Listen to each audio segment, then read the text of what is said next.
Welcome back to Superman Comic A Day. Today we are back to Superman number 2, talking about the second story, Superman Champions Universal Peace. That is a title worthy of Superman number 4, Quest for Peace. Though Superman accomplishes way more in that issue than he does here. Or does he? We'll talk about that. Clark Kent is sent to report on a new gas that a Professor Runyon has created. He goes and visits Professor Runyon where he shows him the new gas. I mean, that's pretty self-explanatory at this point from what I said.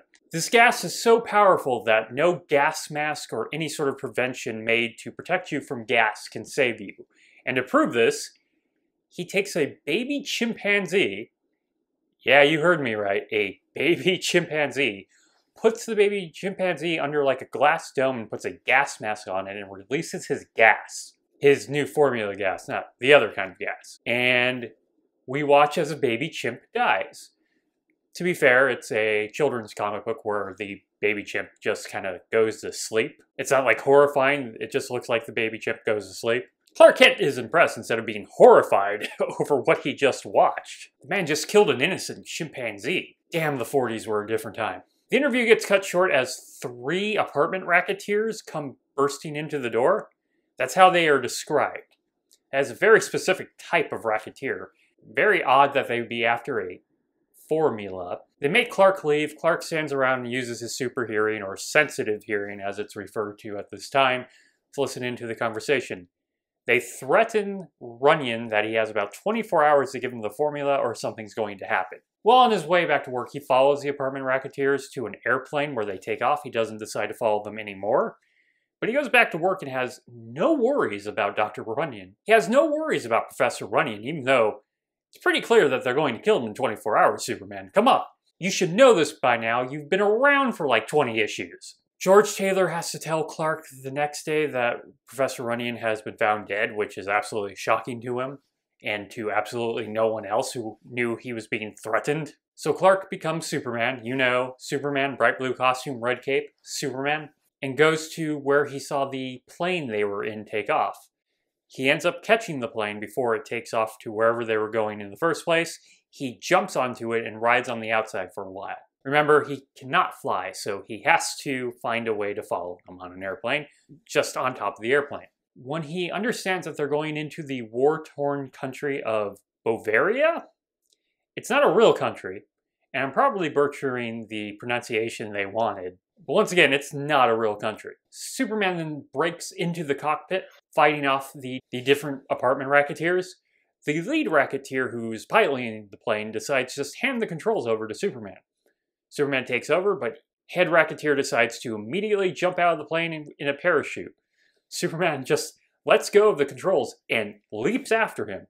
This is the second time in this comic we see Superman is able to fall faster than another person and catch them. I'm pointing my finger at that Ultra first issue where he lets that man fall to his death. We nearly have a trend to prove that Superman can save people who are falling, even without his ability to fly. So that death is on Superman. He just leaves the other 2 men to crash and die in the plane. Luckily, they do not die. They're completely unharmed and are found by the Bovaria army, I think. It's not very clear. I think Bovaria is in a civil war between the government and rebels, and this is the government army. They end up catching Superman and the head racketeer in the middle of the field. They try to shoot and stab him with their bayonets. Does not work. They're basically toys of Superman. Bends right on his chest. The story could probably just end right here, but we have to continue because it's only about halfway through the story. I believe a rebel airplane happens to be passing by and drops a bomb on Superman. Everybody else runs to be able to survive this bombing, or at least the racketeers do. I don't think the original military guys do, but the bomb doesn't harm Superman in any physical way. It does knock him unconscious. So we can add a bomb being dropped on him, which is kind of a bursting shell. Oh, so that's what hurts him. And we can add this to the list that also involves like a big amount of electricity that can seem to harm or at least knock out Superman. The 3 racketeers go to deliver the formula to a munitions manufacturer by the name of Lubain, and the military takes Superman over to execute him. So they set Superman up for a firing squad. This ends up being the most fun in this comic. Partly the most fun in this comic. Right after the scene's actually a little fun too. But as soon as they try to fire at Superman, he uses his super speed to end up right behind them. They're very confused, but they try to shoot him again. This time he just waits for the bullets and they bounce off him. So once it's pretty clear they can't hurt him, he's like, bye! And he goes around destroying different battles and military equipment, because you shouldn't really let loose Superman in a war. And by the way, this is definitely inspired by World War II, which is happening. It's just not happening in the United States yet.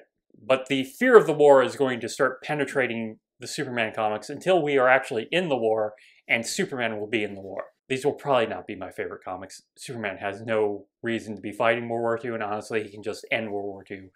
Proven by Siegel and Schuster in a short comic they did about how Superman would deal with the war. And the war ends very quickly. He goes and gets Hitler and Goebbels or Himmler and takes them to the World Court. That's not what's going to happen here. But he is going to put an end to the Civil War. One of the other really cool moments is he jumps right through a Zeppelin. He tears right through it. It's a really cool panel. So the Racketeers bring the formula to Lou Bane. Lou Bane has it made, and essentially prepares for Superman to arrive as they start hearing rumors of him coming. So it's Lou Bane and Superman in a room together. Lou Bane's plan to kill Superman. Remember, no one really understands who Superman is yet. We're still in that weird moment where he's sort of a myth, even though he's done plenty at this point. So he locks the room and releases the gas. I don't know what Lou Bane's plan was 100% here, because there's no way he's not going to die here. It's almost like he forgot which one is Superman. He's not Superman. Superman. But he's going to die here, and I don't understand why he didn't have plexiglass or something. Some sort of death trap here where he wouldn't have been affected by the gas. Because there's nothing about him that screams, I want to commit suicide to kill Superman. Anyway, he commits suicide to kill Superman. As he starts dying from the gas, he starts just asking why this doesn't seem to be affecting Superman at all. Because he's Superman. He doesn't even have to breathe here. So Superman just kind of stands there and once again is not horrified watching a man die in front of him.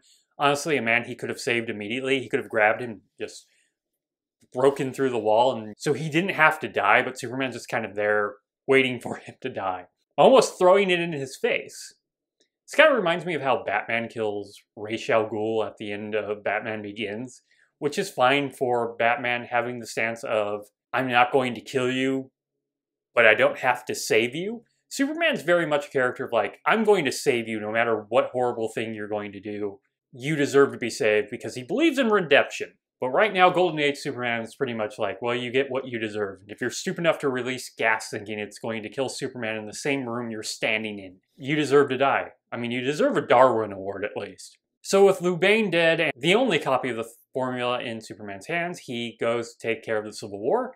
He goes to the Capitol building. It looks very American. It looks like the American Capitol building. The U.S. Capitol building. He then demands for everybody to negotiate. They say no, so he starts just literally pounding on the building until it's falling apart. So from threats from Superman, a peace negotiation comes out and the war is over. So I would leave that up to you. Do you think Superman dealing with all the world's nuclear weapons in Superman 4 Quest for Peace accomplishes more than Superman ending a civil war in Superman number 2, Superman Champions Universal Peace? I mean, he doesn't really... It's not really universal peace because he's only ended one war, not all wars. Clark Kent is about to take a plane home when he sees that the Racketeers are going to be on the same flight as him, so he sends a telegram to George Taylor. So when they get off the plane, the 3 Racketeers are arrested and put on trial. And they, like always happens in these comics, as soon as one is going down, the other one points the finger at the others. They're going to jail, they're gone. They'll never show up again. At the end, George Taylor sort of congratulates him. We even see Lois and Jimmy for a second. George Taylor wonders what happens to the formula. Clark says he doesn't know, but the very final panel is Clark destroying the only copy of the formula so no one else can get their hands on it. So not exactly what the comic promises, but it is within the vein. The art's pretty solid. This entire issue's had pretty solid art. And I wouldn't say it's my favorite type of Superman story, but at least Superman was accomplishing really great feats here, and he gets to be a little playful with the military in the middle. So I'm going to call this story a win. As long as he's not dealing with mobsters. The Racketeers are sort of mobsters, but they're working for a war effort. So that's it from Superman Champions Universal Peace. Tomorrow we will talk about the last story in this comic book, which is not as fun. If you enjoyed this video, please like and subscribe.